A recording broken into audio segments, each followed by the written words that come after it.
धन धन सतगुरु तेरा ही आसरा। सत्संगी नाहर सिंह गदराना वाले का आना। एक बार गर्मी का मौसम था। सच्चा सौदा में माहवारी सत्संग की समाप्ति के बाद पूज्य मस्ताना जी ने बस बुलाई और साध संगत के साथ अमरपुर चले गए। सत्संग के लिए शहर से जो शामियाने किराए पर लाए थे वे अभी तक उतरे न थे। डेरे में मेरे साथ केवल बूढ़ा मास्टर राम नारायण, महात्मा नारायण सर और दो नए भर्ती हुए लड़के थे।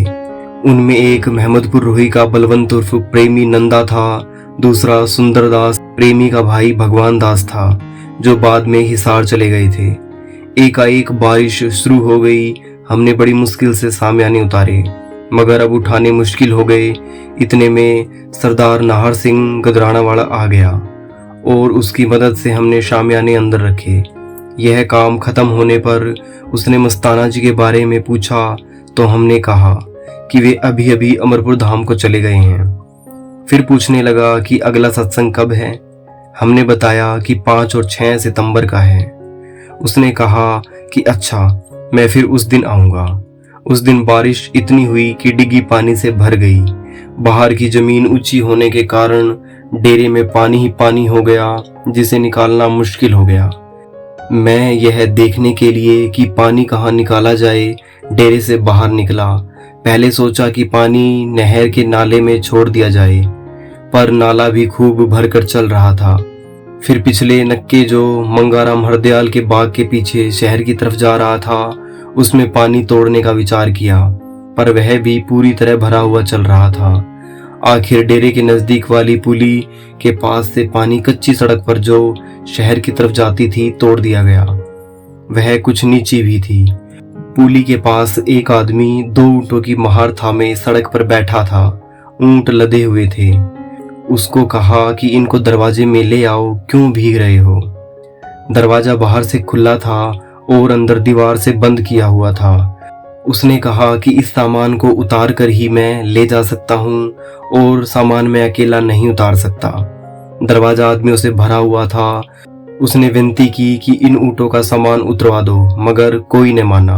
आखिर हमने खुद सामान उतरवाया और ऊँटों को दरवाजे के पास ले आए। इतने में बारिश कम हो गई। कुछ लोग चले गए और ऊँटों को अंदर ही जगह मिल गई। कुछ देर बाद फिर बारिश शुरू हुई। लोग घास की गठड़ियां ले लेकर आ गए और धीरे धीरे घुसते घुसते ऊँट वाले को बाहर निकाल दिया।